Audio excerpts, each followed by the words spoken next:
What you have in front of you in terms of this Dawah manual, this is something coming from the Qatar Guest Center where I work in Qatar, where we have set up this Dawah training course. Usually it runs for 9 days, 2 hours each day in the evening, taking professionals from different walks of life and giving them the necessary training, basic training to be able to do Dawah, amongst the non-Muslims that are many there. So what we're looking at is something very condensed. Means I won't be able to go over it with the kind of depth that we do it there. So it means I'm going to be skimming, be touching main points, and the material is there in your hands. It's for you to read and get more depth out of it. This is the main point. The other point to note that we do, when we do this course, we have assignments that we give the people who participate in the course. If you go to page 5, you'll see this is a page for course assignments. And obviously some of them are not going to be relevant to you because it's talking about weekly assignments, etc. And we're doing everything in 2 days, a few hours over 2 days. But one which is I think relevant to you all is that between today and tomorrow, I would like you each to prepare a Dawah plan, a plan for Dawah, wherever you are, whatever area of work you're involved in, or study, or whatever, for you to lay down a plan of how you would consistently be involved in Dawah, right? And this is as a part of an exercise for you to try to utilize what you have now. After we've finished the course, you can try to modify that and see how you can improve it. Also those issues that you're faced with, we can try to answer some of them in the question sessions. So by trying to develop a Dawah plan, the issues that you may not have thought of just sitting in the class, would come up. You would have an idea that I'm faced with this. How do I do this? How can I do Dawah in this circumstance or that circumstance, etc. So this is very important. And of course, this is following the basic, managerial principle. If you fail to plan, you plan to fail, right? So you have some plan, you're going to give Dawah, you need to have worked out some plan for that Dawah. If you're just going to go out and do it as it comes, likely your Dawah is going to be weak. It will not have the kind of consistency it would if you actually planned it out. The other thing, again, it's quite difficult for you to do it between now and tomorrow, but if you can, before the end, tomorrow, between today and tomorrow, if you can, at least try to meet one non-Muslim, right, and try to give them Dawah, and make a record of your encounter. If you go on page 105, right, this is at the end of the book, second last page from the end of the book. There is a Dawah encounter and evaluation sheet where you try to give Dawah to a non-Muslim and you record your experience, right? And this you can make other photocopies of and try to record what you're doing. So you can check yourself, see your own improvement, check your progress. Actually, this is, if there is a system here or there, we have a committee which goes back and looks over these things. We meet after a month's time and people give up their evaluations and we see, how things are going, how we can help them, etc., But maybe this society, the Ansar committee, they can try to develop this further, to keep tabs with people and their progress in the field of Dawah. Because of course, any of these kind of things that we do, you want some follow-up. It's not, it's useless to just do something. It's, everybody's hyped up, wonderful today, and then after some time it will peter out. If there is no follow-up, there should be some kind of follow-up for those people who have attended the course, how they're doing now, how they're progressing, what problems they're facing, how can we resolve it, who can you cooperate with? Because oftentimes, Dawah, trying to do it as an individual, it has its own drawbacks. whereas trying to do it, with other people who are in the same field or in similar fields, this will help to give you greater success in your da'wah. And of course, success ultimately is with Allah. The last point, which has to do with conversion stories. I mean, we will have some people give their conversion stories tomorrow, but between now and then, or shortly thereafter, you can go to different websites like sultan.org, islamworld.net mentioned there, and look at the conversion stories, of what I would say 10 recent converts. I mean, there are stories which are about people who converted to Islam 50 years ago, and not those, but those who have recently converted within the last 10 years or 5 to 10 years, to go and read them and identify what was the turning point in each person's story. What was the point which caused that person to become a Muslim? Look at that point and just make a note of it in a short paragraph or whatever, what was that turning point? And how would I utilize that turning point in my da'wah? Right? So you're not just reading stories for the entertainment, very nice story, but what practical use is it? How can I utilize that? How can I cater my da'wah to utilize that particular point? So this is what I would ask you to do for yourselves and also for the course. The first topic is that of the da'wah itself, as an introduction to da'wah. Understanding, basically, that's the first section, deals with the obligation of da'wah, to understand that it is not just something which is sunnah. That people categorize da'wah, oftentimes they look at it as being something which is sunnah. If you do it, you get reward, but if you don't do it, no harm. But the point is that the term sunnah includes also things which are obligatory.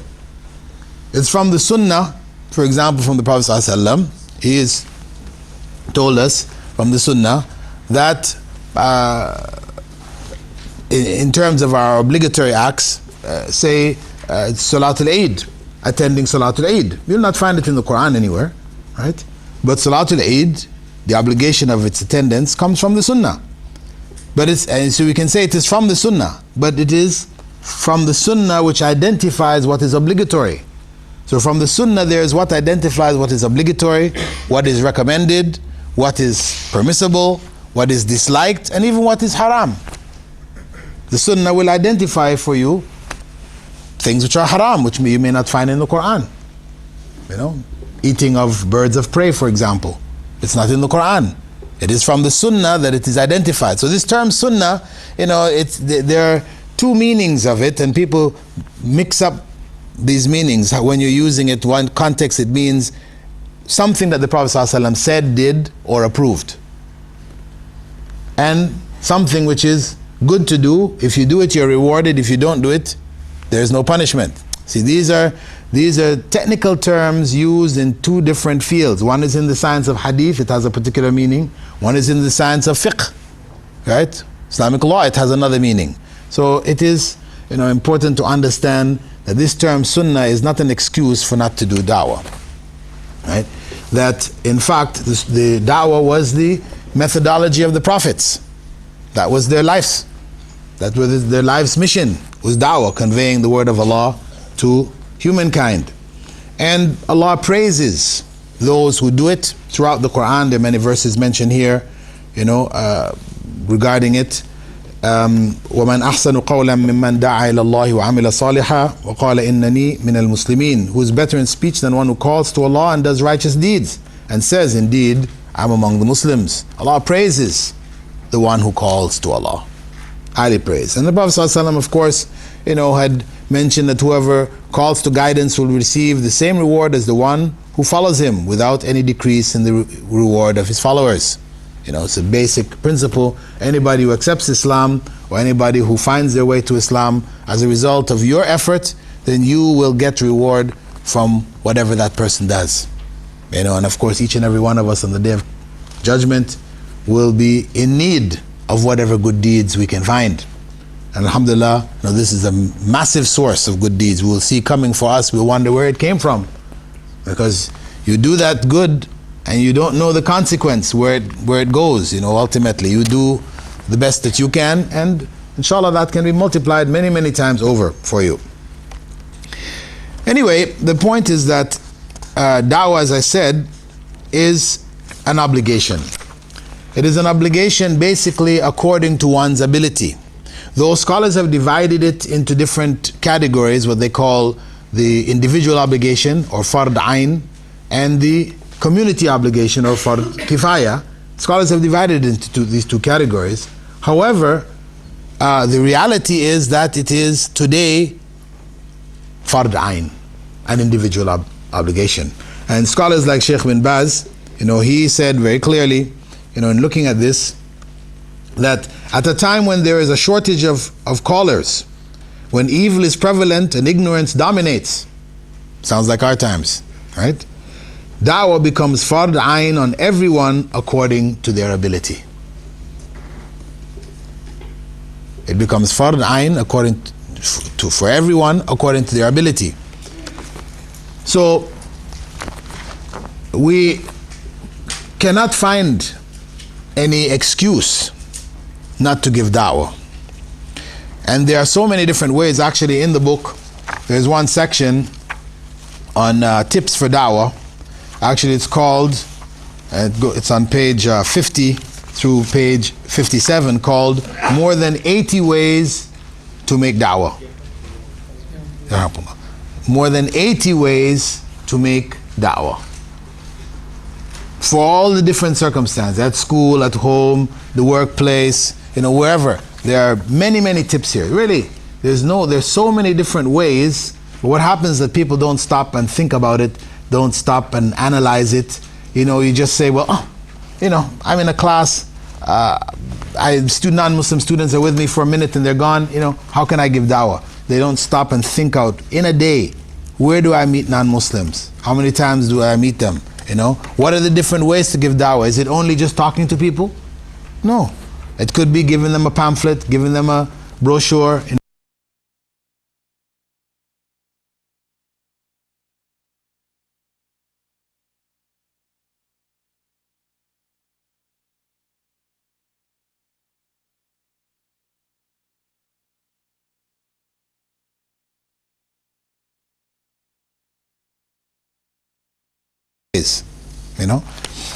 Anyway, the point is that, as we said, today it is an obligation on each and every one of us.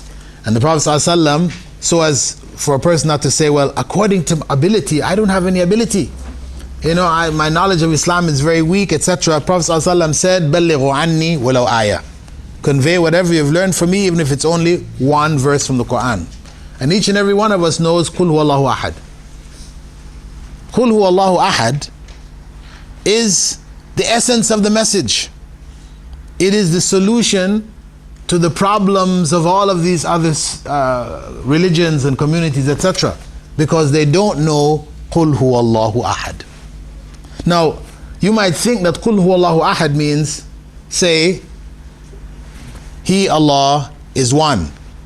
But that's not what it means. Ahad doesn't mean one. It means uniquely one. And there's a difference, because Allah could have said Qul huwallahu wahid, and wahid is one of the names of Allah, al-wahid. But that's not the term He used here. He used ahad, and there is a fine distinction between ahad and wahid. What is that distinction? I can say, I have one book here, wahid, kitab wahid. But you can also have one book. She can also have one book. Many different people can have one book. But when I say I have one book using the term ahad, it means one book like which there is no other. Uniquely one. And this is the essence of the message, Qul huwallahu ahad, that Allah is uniquely one. To convey that, the rest of the surah, Allahu Samad, Lam Yalid wa Lam Yulad, wa Lam Yakul Lahu Kufuwan Ahad, all of that is explanation of Ahad. So the essence of that surah, which the companions and others used to call it Surah At-Tawheed. We know it as Surah Al-Ikhlas, but they used to call it commonly Surah At-Tawheed. They call it Surah Al-Ikhlas also, but Surah At-Tawheed, because it has the essence of the message of Tawheed.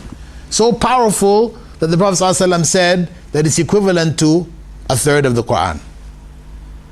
If we were to divide the Quran into three parts, its meanings into three parts, Qul Huwallahu Ahad identifies one whole section of the Quran. Right? So everybody has that. So nobody can say, I can't give dawah to that. Qul Huwallahu Ahad. No excuse. Furthermore, in order to stress that this is not just a recommendation, you find in both the Quran and the Sunnah a curse placed by Allah on those who don't give da'wah.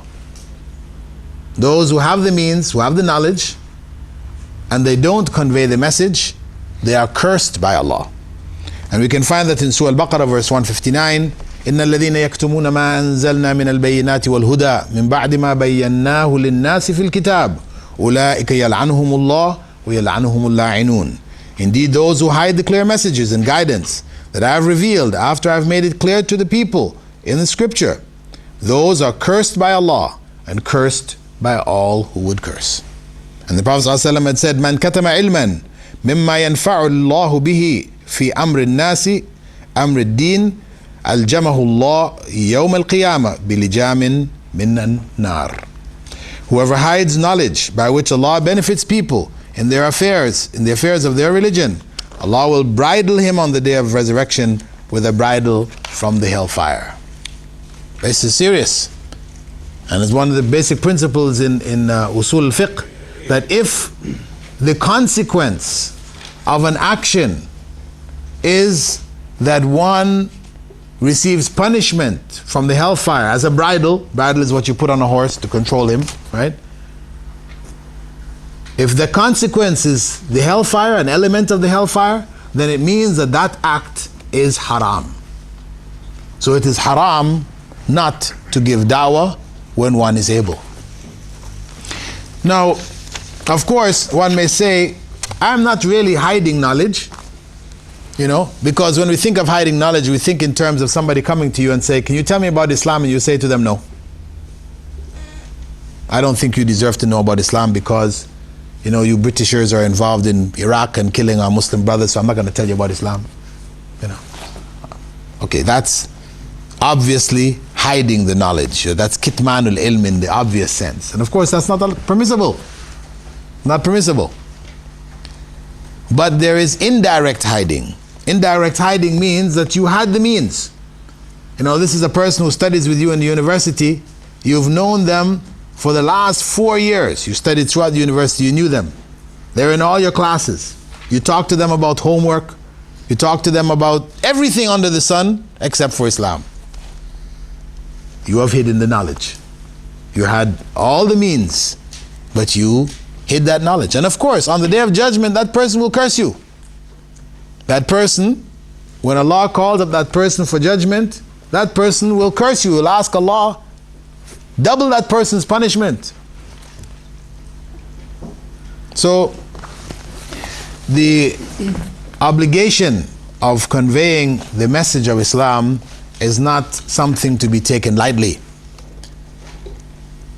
And of course, some people, as a shortcut, will say, well, actually, giving dawah is being taken care of. We have Jamaat Tabligh. Jamaat Tabligh, that's Jamaatul Dawah. They're doing the dawah. So therefore, the obligation on the individual has been taken care of because Jamaat Tabligh is doing it. But it's enough for us to recognize that the methodology of Jamaat Tabligh is to call Muslims only. They tell their followers, this is their philosophy, their approach, don't go and call the non-Muslims. Call the Muslims. Why?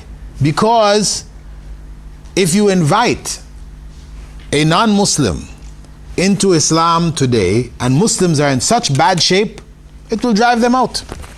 So you need to clean up your house before you invite anybody in. This is the philosophy. Of course, it sounds quite logical, quite reasonable. However, that was not the methodology of Prophet Muhammad ﷺ. That was not his methodology. He called everybody, whether you're a Muslim after you became became a Muslim, or whether you are a non-Muslim, he gave the dawah. So dawah is not restricted and should not be restricted to any one group. Even if, for example, we say, okay, we're focusing on non-Muslims, which was, the methodology of the Prophet ﷺ, and a Muslim comes along, right?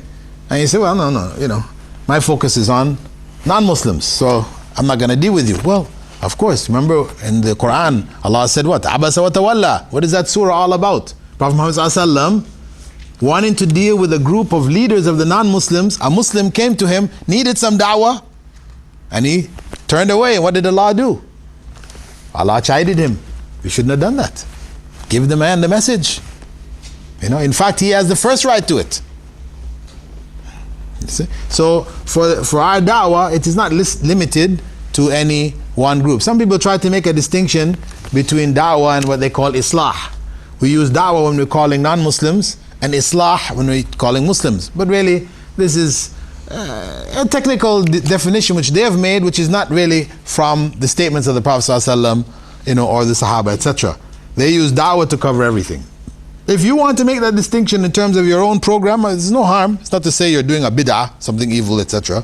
But know that ultimately, according to Arabic language, da'wah includes both. Because it's a dawa ilallah.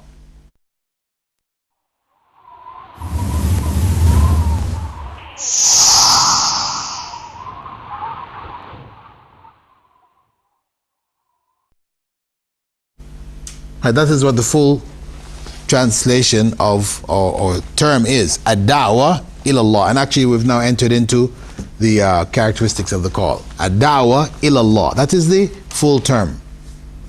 Calling to Allah. That's what the da'wah is to. Da'wah is not to my group, the Ansar, or Hizb ut-Tahrir, or whatever. Where people who get caught up into groupism, their da'wah ends up being to groups. So the first thing you tell a person when they're coming into Islam, you're calling them to Islam, or they just came into Islam, which group are you going to join? Our group, right? This is the group. We're the ones who called you. You should join our group, right? So no, they're not calling to Allah anymore. You're calling to your group, or you're calling to a madhab, or you're calling to This is not the da'wah. The da'wah is calling to Allah subhanahu wa ta'ala, to Islam as it was revealed. Islam as it was revealed. So what does that mean? If we're calling to a madhab, and some people unfortunately will call to a madhab. You come into Islam, they'll say to you, listen, you have to follow a madhab. Best madhab to follow is the Hanafi madhab. Why? Because most Muslims are Hanafis. Most Muslims are Hanafis. That's the biggest group. So better you become a Hanafi. No, we have to say to them, what was the madhab of Abu Huraira? He was a Hanafi. What about the madhab of Abu Hanifa? Was he a Hanafi? If you asked Abu Hanifa, what was your madhab? You think he would say, I'm a Hanafi? No, he wouldn't. Imam Malik, Imam Shafi'i, they're going to say, I was a Shafi'i, I was a Maliki. No. None of them would say that. What would be their answer? What is the answer of the Sahaba? What is the answer of the Tabi'een, the great Imams? What were their answer when you asked them, what was your madhab? Tell me. What was the madhab of the Sahaba? It was the madhab of the Prophet sallallahu alaihi wasallam, which is Quran, Sunnah, etc. No, but we say it is the madhab of the Prophet Muhammad sallallahu alaihi wasallam. That was the madhab they were following. They were trying to follow the way of the Prophet sallallahu alaihi wasallam. So that's what we call to. That's what they call to. That's what we should be calling to. The way of the Prophet sallallahu alaihi wasallam. That is embodied in the Quran and the Sunnah. But it is not just the Quran and the Sunnah, but the Quran and the Sunnah as it was understood by the Sahaba and the Tabi'een and the great Imams, etc. Not the Quran and the Sunnah as you understand it, You know, because if we were to hear the Quran and the Sunnah as Hizb ut-Tahrir understands it, then we have something else. You know, you have a movement which is denying the Adhab al-Qabr. And they say we follow Quran and Sunnah. Or even the Qadianis. They say we follow Quran and Sunnah, but they say Muhammad ﷺ wasn't the last of the prophets. Right? So, just saying I follow Quran and Sunnah is not enough in terms of understanding. Yes, I can say I follow the Quran and Sunnah. That's perfectly legitimate. But what do you mean by that? The Quran and Sunnah as understood by whom? By you? Because you have people today doing that too. You know? You have some sisters who follow the Quran and who say they follow the Quran and Sunnah, and who were saying, well, you know, we need a female tafsir of the Quran. You know, because all the mufassirun, all those who made tafsir of the Quran, they're all men. So they made tafsir from a men's perspective. We need today, in our times, we need a female mufassir. I mean, as if a female mufassir who is following the way of the early generations is going to come up with a different tafsir, you know. But this is the modern understanding, the individual understanding. So we say that the da'wah itself is a da'wah to Allah subhanahu wa ta'ala and not to a madhab, etc. As Shaykh bin Baz had mentioned, the way of Allah, the mighty and majestic, is submission, the straight path, the religion of Allah which He sent His messenger with. Therefore, this is what must be called to, not the madhab of such and such a person, nor the opinion of any individual.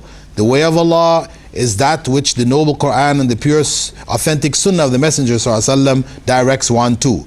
It is necessary for the Muslim missionary, Muslim caller to Allah, to call people to the whole of Islam and not to cause division among them, nor to be a blind follower of any madhab, a tribe, a sheikh, or a leader.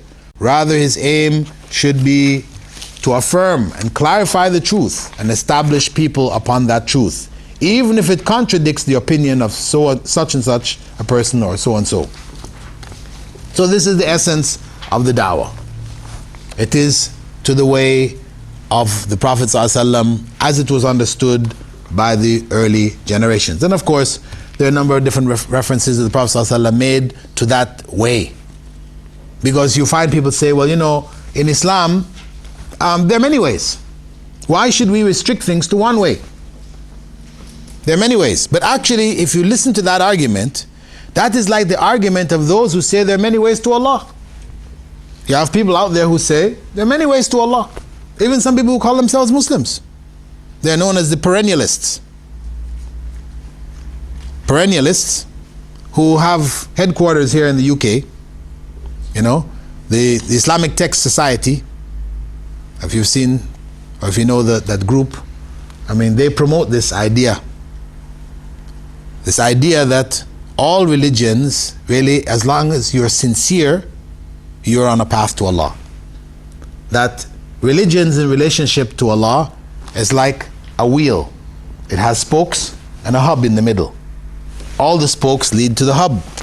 So if you're a sincere Buddhist, true sincere Buddhist, or you're a sincere Christian, or you're a sincere Hindu, whatever, or Muslim, you're all headed to Allah. Of course, we reject this. وَمَنْ يَبْتَغِي غَيْرَ الْإِسْلَامِ دِينًا فَلَنْ يُقْبَلَ مِنْهُ. Allah says very clear, whoever accepts a religion other than Islam, whoever takes other than Islam as his or her religion, it will not be accepted from them. Finish. There is only one way. There's only one religion. So as there is only one God, and there's only one human race, that's why we don't need many religions. For all those people out there in the da'wah field, you run into people who say, well, you know, what's wrong? You know, we're all believing in God, we're all doing good things, so and so and so. You know, why do you want to restrict? Why is it only your religion? No. Because God only provided one religion for people. He didn't want confusion. He's not the author of confusion. So human need is one. From the time of Adam to the last person of this world, human nature will not change. The needs for human beings will remain the same. So we only need one religion. So God only revealed one religion. So as there's one God, one human race, there's only one religion, and there's only one way to follow that religion. There's not many ways, because again, you're ending up in confusion. There's only one way to follow it. But that way, we have, unfortunately today, some people who want to make that way so narrow, it's like a thread. If you just put your foot slightly to the side, you're off. You know? And then you're maligned and attacked and you're deviant and this, that, and the other. They have made that way so narrow that if they were to apply that way to the Sahaba, they would be cutting Sahabas off the manhaj. Sahaba, Tabi'een, Imams, left and right, all the way down. Because they have gone to the other extreme. Yes, it is one way, but it is a broad way. It does allow for differences amongst in issues that may be issues of Aqidah. Say, oh, people say, no, it's differences in fiqh. But we'll not allow differences in Aqidah. Why not? Sahaba differed over some issues of Aqidah. They did differ. And so did the Tabi'een. And so did the Imams, etc. They differed over issues of fiqh. They differed over issues of Aqidah. Differences will exist. But they're not fundamental differences. Nobody was differing whether Allah is one or not. No. Nobody's differing whether Salah is wajib 5 times a day or not. No. There are basic issues of the deen. There are no differences. But there are secondary issues related to both Aqidah and fiqh about which people differed from the time of the Sahaba. That's reality. So if we can accept from the time of the Sahaba some differences, then we should be able to accept them today also. That's the bottom line. That we have a level of tolerance which will allow for differences. You know, it is one way, it is one path, and we know it's not one just based on our own desires. It is one based on knowledge. So we find, for example, the Prophet ﷺ saying, هذه سبيلي أدعو إلى الله على بصيرة. This is my path, and I call to Allah with clear knowledge. Clear knowledge. Ala basira. Calling to Allah with what is clear. So we don't call to Allah based on doubts, on things which we're unclear about ourselves. Supposition, maybes, possibly.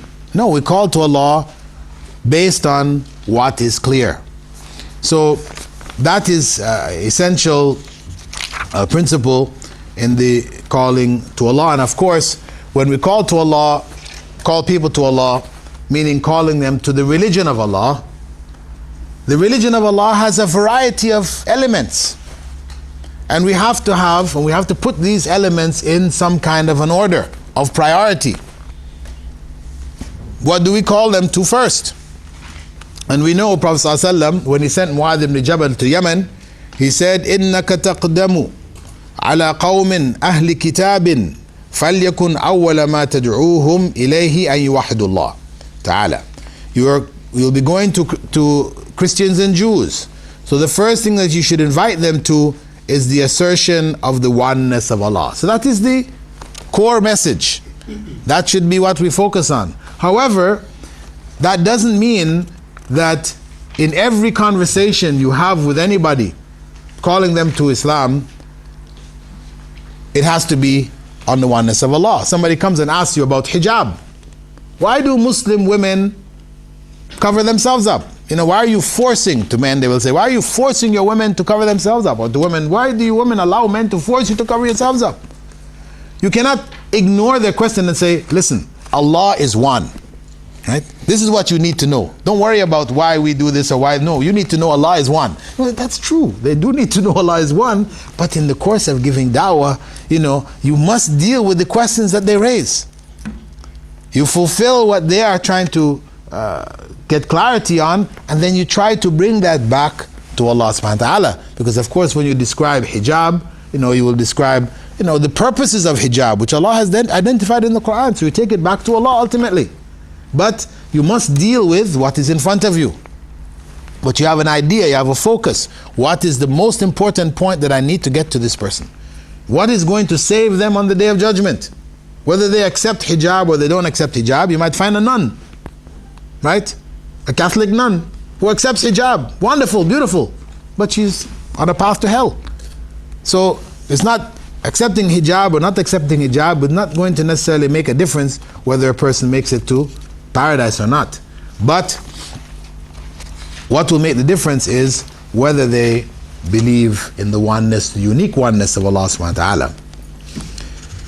And we also find, a good example of that in the case of Prophet Yusuf, in the prison when the people were with him and they asked him to explain their dreams for them. He took that opportunity while explaining their dreams for them to call them to the oneness of Allah. Same thing with Prophet Isa as a child when his mother brought him to the people and they were shocked. They're questioning her, how could you do this? You're a righteous woman. Your mother was a righteous woman. How could you do this? And she pointed to Prophet Isa.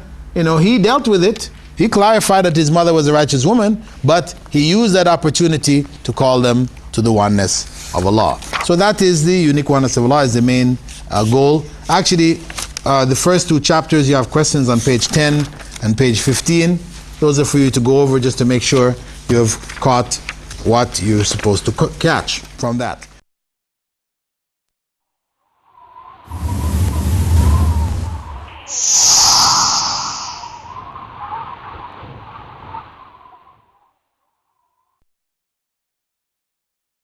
We're calling people to Islam, and we have to be aware of certain issues concerning them. We have a context. As we said, we don't call by just saying Allah is one, everybody you go to, Allah is one, Allah is one, Allah is one. No matter what circumstance you find yourself in, you're saying to people, Allah is one. It's true, but that message has to be brought in a way which is suitable for that particular circumstance that you're calling to. And we have to, even before looking at how do we cloak that message, how do we present that message in such a way that it will effectively reach people, we have to keep our basic objectives in sight. The issue is, are we trying to convert people or are we communicating with them and conveying a message? We have to have that clear. Because if in our minds, Dawa means your main program is converting people, then of course when you get out there and you try to convert people, most people will not convert. So you will feel failure. You will feel, a failure. You will feel within yourself, weakness and, I'm useless, I can't do this, and you will quit. Because you had the wrong idea in mind. Whereas if you know that the responsibility is what? Tabligh. Not tabligh al-jamaat. Jamaat tabligh, no, but tabligh meaning conveying the message. Tabligh al-risala. That this is what the essence of it is, as Allah subhanahu wa ta'ala had said to the Prophet sallallahu alaihi wasallam, إِنَّكَ لَا تَهْدِي مَنْ أَحْبَبْتَ وَلَكِنَّ اللَّهَ يَهْدِي مَنْ يَشَاءُ وَهُوَ أَعْلَمُ بِالْمُهْتَدِينَ. Indeed, you cannot guide whom you love, but Allah guides whom He wills. He's telling Prophet Muhammad ﷺ that. And who are we? Prophet Muhammad ﷺ was not able to guide Abu Talib, so close to him, who protected him, who raised him, who gave his own child to him to raise. He couldn't guide him. So then what? As Allah told the Prophet ﷺ, وَمَا عَلَى الرَّسُولِ إِلَّا الْبَلَاغُ الْمُبِينَ. The only obligation on the messenger is to give the clear message. That is the obligation, giving the clear message. So, if we understand that, then that takes a weight off our backs, takes a big burden from us. We're not now having to convert people. We're just about trying to get that message across, and to get it across effectively and well. Right? So, there are some principles that we should keep in mind when we are trying to get across that message effectively. First of the principles is listen before you speak. Listen before you speak. Meaning what? Meaning, yes, you have a message you want to tell people, but if your approach is just, as soon as you meet a person, you just ramble on, You know, you just give them the, you know, you're a preacher. You're out there giving them the whole story. You don't have any idea what their ideas are, what their issues are, so on. So you're just coming and telling them, you know. So what happens? You're out there, you're telling a Jehovah's Witness that God didn't have a son, Jesus is not the Son of God, and all this. After you talk to him for 1 hour, he tells you, guess what? I didn't believe that Jesus had a son. Jehovah's Witnesses don't believe that Jesus had a son. That God had a son. That Jesus was created. He was created. Yes, they're using the term son, but he was not the begotten son, so they don't have that belief. So you just wasted 1 hour, you know, when they didn't. And you might even find many Christians, for example. Remember, they did surveys among the bishops of England here and found that more than 50% of the bishops didn't believe that Jesus was the Son of God, that Jesus was God. Didn't believe that. So if the bishops have that belief, then you can imagine what is amongst the common people. So though, yes, there is an official belief line, a creed, people are still believing whatever they feel like believing. So you, as a Daee, one who is not saying, you know, that's my 24-hour duty. No, I have different fields that I work in, etc. But I know that wherever I am, I have a duty to convey the word of Allah, as long as there's an opportunity for me to do so. So what is my approach? My approach here should be that, like that of a doctor. How the doctor deals with his patient. When you're going to see the doctor, does he start writing the prescription already? Before you even reach the seat? He's writing out a prescription. When you got to the seat, he just gives you the prescription, you say shukran and you leave? No. He has to hear what your problems are. He has to listen to you. Hear what is your problem. After he has understood your illness, then he prescribes the suitable remedy. And that's the same thing in dawah. We're going to convey to them the message, but how do we convey it? It's like medicine. We have to convey it in the way which is suitable for that particular person that we're giving the dawah to. So we need to hear what they have to say. Hear their ideas. What are their thoughts? Right?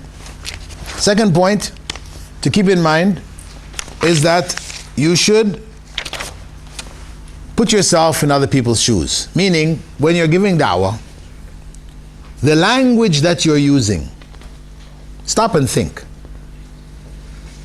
If I were a non-Muslim who knew nothing about Islam, would this have any value to me? You're giving dawah to somebody, a non-Muslim, knows nothing about Islam, and you're quoting from the Quran. You're quoting what Prophet Muhammad ﷺ said. You're quoting what Sheikh so-and-so said. Well, this person doesn't even believe in Islam at all, has no belief in Islam. You're going to tell them, what does the Quran mean to them? Nothing. So you're quoting the Quran to them is useless. You're not putting yourself in their shoes. Now the message of the Quran, you can tell them, of course. In the course of your dawah, the message of the Quran should be that, because when we said, you know, calling to Allah ala basira, this means according to Quran and Sunnah and the understanding of the earlier generations. We take their understanding, but we put it in a language which is applicable to that person. So that's putting ourselves in their shoes. We should think, just stop and think for ourselves for a moment. And that's one of the important things which come up with in this line, is using the term Allah. Using the term Allah. This is something in da'wah people have debated about. Should we use the term God or should we use the term Allah? Now, what you find is surveys which have been done among non-Muslims have shown clearly that the vast majority of them believe or think that Allah is a different God from the God they believe in. It's the God of the Muslims. You know, like the Hindus have Shiva, Ganesh, the Muslims have Allah. Some of them even, you know, made articles about it. Mori did a thing about the moon god. Allah is the moon god of the Muslims. You know, all kinds of foolishness out there. So once you use the term Allah to somebody who has not been familiarized, has not been given an understanding, then that is going to conjure up in their minds all kinds of other images, etc., which is just going to affect your da'wah. So really, it is most effective really in giving da'wah to non-Muslims. It's better to use the term God. And you clarify who God really is. Because ultimately the God they believe in is the same God we believe in. But they have got some misconceptions about God. That he had a son. That he became a man. And a variety of other things connected to it. But we clarify those misconceptions. But it's the same God ultimately. And we need to start from that common ground with them. So again, this is the issue of putting yourself in another person's shoes. Understanding how they are looking at Islam, the world of Islam, etc., in the course of giving our da'wah. We are looking at the context in which we are giving our da'wah. What are the issues that we need to keep in mind? We said there were 3 basic issues that we should start off with. Understanding whether we're trying to convert people or convey a message. We said it was really conveying the message. We said also listening before we speak. That's important. If you want to convey a message, you need to listen and know what message you should be giving, how you should be giving that message. And also, we said we should put ourselves in the shoes of others. Hear ourselves. Hear our terminologies, how we're expressing that message. Is it in a way which would encourage understanding from the non-Muslims? Or is it a way which is going to create more questions and doubts in their minds? Now, as a general principle, when we come into a new situation, we have to assess that situation. Assess it. Judge what is the circumstance that we have found ourselves in. Among the things that we need to keep in mind when we're assessing a situation is our timing. That the message has to be given at the appropriate times. Meaning that we don't try to do everything at one time. Somebody expresses some interest. I'd like to know something about Islam. You bring for them a carton of books. No, this is bad timing. Give them a pamphlet. Let them read that. After they've absorbed that information, they show further interest, you give them something else. You work with them. Don't overload. This is information overload, bad timing. Also, what we need to keep in mind is the audience itself, the nature of the audience. And what is most important in that is what we call the group mentality. If you're talking to people as a group, they function differently from people as individuals. Meaning, if you sat and you talked with a person by themselves, they might agree with you, they might listen, and etc., etc. But then you find that same person in a group, you try to talk to them and you find that they're not. They're siding with the group. Because that is the nature of people. When you're with a group, this is what they call peer pressure. You don't want to say anything that is going to make your group look at you, negatively. So you'll go along with it, even though in your heart you agree with what the person is saying. But in that group situation, you're caught. So the da'wah in general, if you have a choice between talking to a person in a group, a student in your class, for example, there are other students around, they want to ask something about Islam, something like this, better to talk to them separately. To talk to them while their friends are around with them, then you will not get as good a response as if you talk to them by themselves. Because people are much more, because they don't feel any pressure on them there. It's much more easy for them to accept, to discuss things out without it being under the pressure of an audience. So it is important for us to know and to avoid those kind of circumstances where we can. However, there are circumstances where you can't avoid it. You've been invited to speak to a group. What do? You'll say, sorry, I can only speak to individuals? No, you speak to the group. You try to get some, message across to them as a group. And of course, it's best to use principles which will bring out their ideas. The idea of listening, because of course, listen before you speak doesn't work well when you're giving a presentation to an audience. But how you can make it work for you is involve the audience in your presentation. Get them to bring out their ideas. So rather than just tell, you ask them some questions. What's your idea on that? What do you think? What have you heard? Let them give you some of their ideas so they feel a direct involvement, so you can hear some of what they're saying. Also, the location where you're giving the dawah. You have to choose a suitable location for that audience that you're trying to reach. There's some places that are just not suitable. You don't go into a pub to try to give dawah. Yes, there are non-Muslims in there, and maybe some of them might listen to you, but that's just not an appropriate place. It's not appropriate for the people you're trying to call to, because that is an environment of drunkenness. People might say anything. And besides that, Muslims seeing you walking into a pub, you're just creating problems for yourself in terms of your own, functioning in the Muslim community. So you have to choose locations which are appropriate, where people will hear. For example, say you're giving dawah at the supermarket. Somebody's working on the checkout counter. You want to give them some literature. You see that person's friendly type of person, whatever, and so you want to give them some literature. Well, do you choose the time when the place is busy? Rush hour, when people are coming in and buying, and so this is the time you want to give the person? No.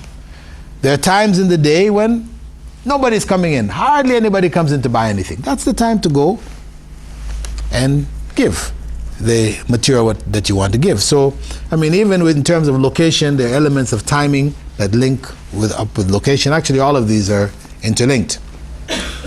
Then, the background of the person you're calling themselves. Do you call a person who is highly educated in the same way you call a person who is not highly educated? Is it right to make a distinction in terms of how you approach people? Yes, it's quite reasonable. Ali ibn Abi Talib had said you should speak to people according to the level of their intelligence. You make a judgment, a value judgment, and you speak to them according to what is suitable for them. It's like you're giving dawah to a young person, 15 years old. You're going to give dawah the same way you give to a person who is in their 30s? No. Examples you're going to use, the depth you're going to go in is going to be different. And similarly, even, you're giving the message, for example, you want to give the message that, Prophet Isa isn't or wasn't God to a non-Muslim.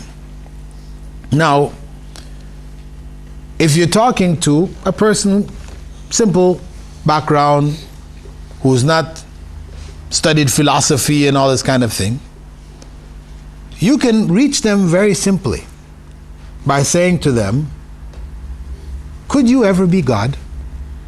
Is it possible that you could become God? If they say yes, then of course, stop your line of questioning, find somebody else. Because somebody else has lost it, they're out there somewhere, right? So the average person who's still got their sense about them, they're going to say, no, I couldn't be God. So you ask them, why? Why not? Why couldn't you become God? So because I'm a human being. Human beings are not God. Can't become God. So then you ask them, was Jesus Christ a human being? And the simple person, the average person, they'll say, yeah, he was a human being. So then, he couldn't have been God. Basic, simple logic. Simple person will say, oh, I never really thought about it that way. Yeah, you're right. He couldn't have been God. I just grew up saying he was God all along anyway. I really hadn't thought about it, right? Really, but what you said is true. But now if you talk to somebody who's in university, they studied philosophy 101 or whatever, then you tell that person, Could you become God? He said no. Was Jesus a human being? He stops, he's thinking ahead now. He's not just going to answer your question. In his heart, he knows, yes, he was a human being. He should say yes. But if he says yes, then he's lost the argument. So his approach will be, not quite. Right? You know? He appeared like a human being, but really he was God. Or he was God inside of a human being body. Or, you know, all kinds of, you know, Christian philosophers in the past, they had all kinds of explanations for it. But that's what will happen. So the result you got from a person who has not been, whose nature has not been distorted by philosophy, is different from a person who has had that kind of exposure. So naturally, when you're approaching people, you have to then approach them in a different manner. The other thing to keep in mind too is that in the course of giving dawah, it is good in the beginnings to focus on people's misconceptions about Islam.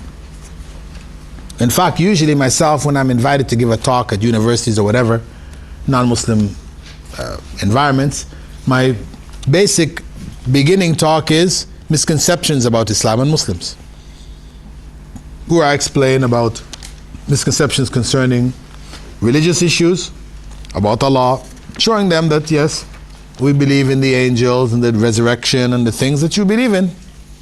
I mean, but of course there are some differences. You know, we do highlight the differences also, but we give them a basic understanding, clarifying the misconception that they have, whether it's about social issues or about, you know, different religious issues, dress codes and things like this. Clarify it through misconceptions, dealing with people's misconceptions. And of course this means that we have to listen to what people have to say, or we are listening to what people have to say in the media and we're clarifying it to an audience. And that is a general good procedure. However, if you find yourself in a situation where a person is raising misconceptions, not because they want to find out honestly what's wrong, but they just want to disable your da'wah. They want to pull the rug out from under you, you know, trip you up. You're giving a talk and they're question, what about so and so and so? What about so and so? They're coming all, you can't even get across the thing that you're trying to, because they're bringing all these questions. You see, this person is not really seeking understanding. They just want to make a fool of you, you know, to disable your da'wah. So what do you do then? At this point, then you can't look at their initial misconception. You need to jump ahead, like Prophet Ibrahim did when he explained to the king that his Lord is the one who causes life and death. Then the king said to him, Ana uhyi wa umit. I give life and death. Now he could have stopped here to explain to him that, listen, when you give life, it's not the same as when Allah gives life. Your giving life is just allowing somebody to live, right? You didn't kill him, so you allowed him to live. That's your giving life. Where Allah is one who's giving life to the dead. Something which was not living becomes living, that's Allah giving life. He didn't do that. He jumped 2 steps ahead and he said that Allah brings the sun from the east. Bring it from the west. Okay? You know, if that's your line of reasoning, then go there. So similarly, for example, you're giving dawah, somebody raised up an issue about polygamy, you're talking to them about polygamy, you know, and they're starting to bring this, that, and everywhere. So, you know, you guys, all the excesses that exist in this, that, and the other. You just ask them, hey, do you think you have monogamy? Monogamy. You know, you're questioning all about this polygamy thing here. Do you think you have monogamy? As if we're the only ones who are in polygamy. Muslims have polygamy. You think you non-Muslims don't have polygamy too? You think there is monogamy in Britain? Huh? Is that what's going on here? Monogamy? No, it's not. The average, you know, married Brit has girlfriends, extramarital affairs, mistresses, all this. That's the norm. So you don't have monogamy here. That's just something you have on the books. Reality is polygamy is going on here. In fact, you've got more polygamy going on here than we have in our Muslim world. So you just stop that. Put it in its place. You want to look at this honestly, then we look at it from this perspective here. Let's be honest.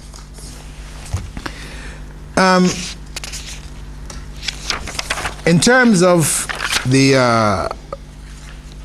audience, again, leaving misconceptions to the topics that we choose to give our da'wah with, there are things that we have to focus on, and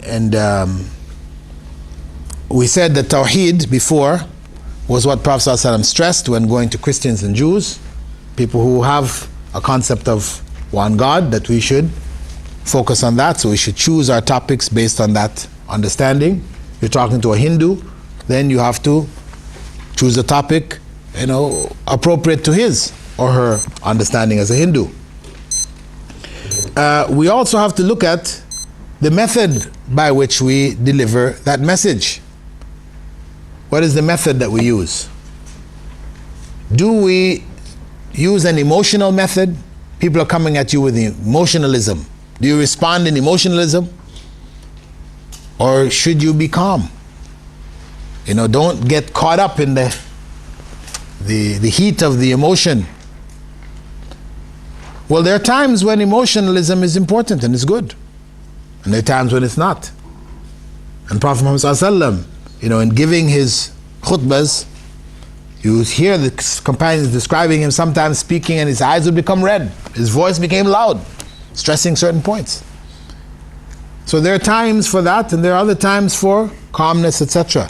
So we have to choose the appropriate form of giving the dawah,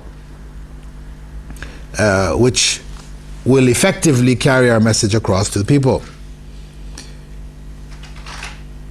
And one of the things that we have to also keep in mind, very important, is that of gradual progression in our dawah.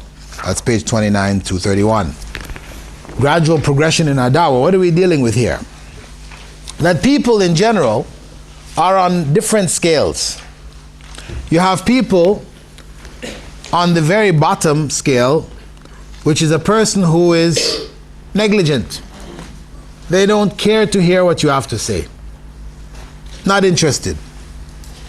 You have people who are hostile. They're coming at you in a hostile manner with, You have people who are neutral. Okay, go ahead. You have people who have shown some interest. Okay, let's hear what you have to say. I wouldn't mind finding out. You have people who are positive. Could you explain so and so and so and so and so and so? Really, I've been thinking about this so and so, And people who are on your side. Yes, I agree. This is weapons of mass destruction was just a game which people use to get at the oil or whatever. So people are on different scales. The main idea is to try to bring them, those that are below neutral, to neutral. Right? To bring them, those who are either aggressive or uninterested, negligent. You have to do what is necessary to get them to a neutral position. A person who is not interested at all, you have to say something to catch their interest. Right? Of course, there are different ways to do it. Dawa in Hyde Park use the antagonistic way.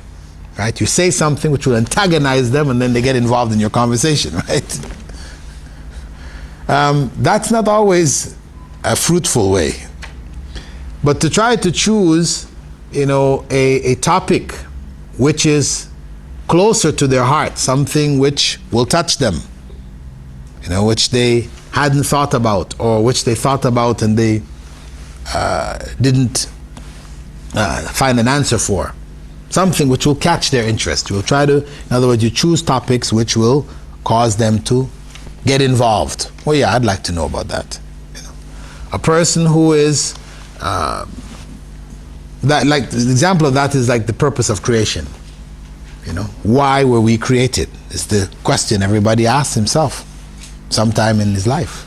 He asked this. No answers. So, it's a good point to catch somebody's attention. Because for Christians especially, and others, if you ask them why were they created, what is the purpose of their creation? Why did God create you? Why are you here in this world? They really have no answers because there's no clear scriptural explanation for that. Now, they might have heard something here and there from a priest or a minister or whatever, but, that's what they will echo if they remember it. Otherwise, you find them dumbfounded. And, okay, why? Tell me. So it's a useful means to bring a person who was disinterested, didn't really care, get involved now in a conversation. The other person who is aggressive, coming at you with these questions, or when you're trying to explain something, they're always saying, no, I don't agree with you. No, I don't think it's that way. No, it's this. It's very aggressive. Then you have to try to neutralize that by what we call the PAR principle. P-A-R. P meaning probe. P for probe. P-R-O-B-E. You probe them to find out what's at the bottom of their question. What's the bottom of their attitude? Why are they like this? There must be something which is causing them to say this. Try to find that out. Because if you can find that out, then you can align yourself. That's the A. You can align yourself with them.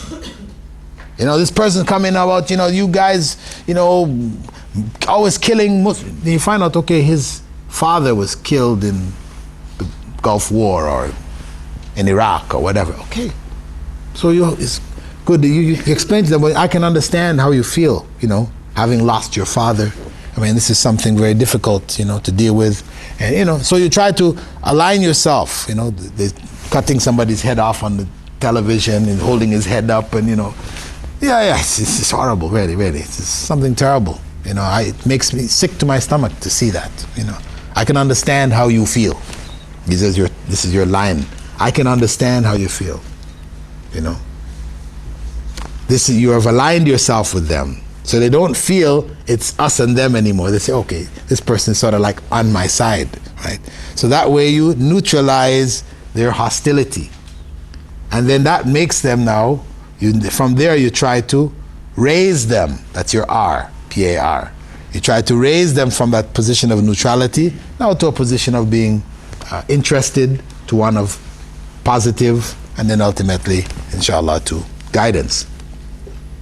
So this is what we have to assess the circumstance. We have to assess the individual. What level is that individual is on? What is his level or her level? What's driving them to what they're doing? Listen, hear, read between the lines. Don't just focus on what they're saying, but try to understand what's behind what they're saying. Try to find out. You hear a person who says, there is no God. There can't be a God. You guys believing in God. Try to answer, why don't you believe there could be a God? Well, my aunt, she was a really nice person. She used to help everybody and she was this, and then one day she had a car accident, bam, killed her. And she was my favorite aunt. Why? That was for him, or her as a young person, there was no explanation. Nobody could explain to them why did that person have to die. Such a good person, etc. So that just killed in them, because there was no explanation, the idea of God. Because where's the rhyme and the reason? Where's the logic that such a nice person is destroyed? And then you have these evil people all around and they're living and having a happy time, and where's the justice here? There can't be a God. So but you find out that that's what their problem was, then you try to explain to them, people lose their lives and this type of thing, it doesn't necessarily mean, you might see it as something evil, but there could be other things behind it, and you try to explain to them, to neutralize those negative feelings. That just because we experience evil, it doesn't necessarily mean that that thing is ultimately evil. It might appear to us to be evil at this point in time, but there is some good from it that we're not able to comprehend. And then we give them that understanding through other examples, etc. So the principle is, as we said, to understand where people are coming from, listen to what they're saying, find out the roots of what is driving them, and try to neutralize their negativity. Bring them to a neutral point where they're willing to listen. Because if they're not listening, if they're just attacking, and you're returning their attack with another attack, and then of course you're just bumping heads. You're not going anywhere. Your idea is to convey a message. And if your discussion is one of argumentation, just pure argumentation, then it's better to stop it. Don't waste your time and your energy, because you'll come away with your head banging in, you say, oh man, I wish I didn't do that. Why did I bother to waste my time with this person? No, try to catch it early. See when these things are not going anywhere, you can't neutralize it, you can't redirect it, whatever, then leave it. Give the person a pamphlet instead. Give them a tape. Give them something else that they can't, you can't, what can you tell a tape, right? Right, so you just listen. You want to listen, you don't want to listen, okay, khalas, you got it, right? At least you've got the message across to them. So this is an issue of also cutting our losses. We don't waste time unnecessarily, try to avoid heavy argumentation. And just as an example, of trying to find common grounds or to neutralize some people's attitudes. Sometimes in dawah, for example, if you're giving dawah to a Christian, trying to give dawah to a Christian, and the Christian tells you, listen, I know Jesus is God. It's not an issue I believe. I know Jesus is God. Okay? So you say to them, okay, how do you know Jesus is God? Right? Don't start arguing with them about, no, you don't really know. And no. How do you know Jesus is God? Say, well, every time that I've prayed to Jesus, when I was in need, my prayers were answered. So I know Jesus is God. I've experienced Jesus in my life. You don't know because you haven't experienced him. Right? So when you have a person like that, reason in that belief will not benefit, because they're emotionally attached to something, right? They can't reason it out. So now you have to step out of that circumstance and you come somewhere else from there. Using reason, you say to them, I have a Hindu friend who said the same thing. I know Ganesh is God. And I asked him how. He said, because every time I prayed to Ganesh, my prayers were answered. What do you think? What do you think? And of course, the Christian, if they're a true Christian, they're going to say, no. That elephant head God, Ganesh, no, he didn't answer that person's prayers. No way. Right? No way. So then who answered the man's prayers? God. He said, well, that's the same thing we want to say to you. That you thought it was Jesus answering the prayers, but it was God. Right? You take them to something which is familiar to them, which they're not going to go with that one. Then you bring it back, and show them in their own understanding that they missed out on this point here.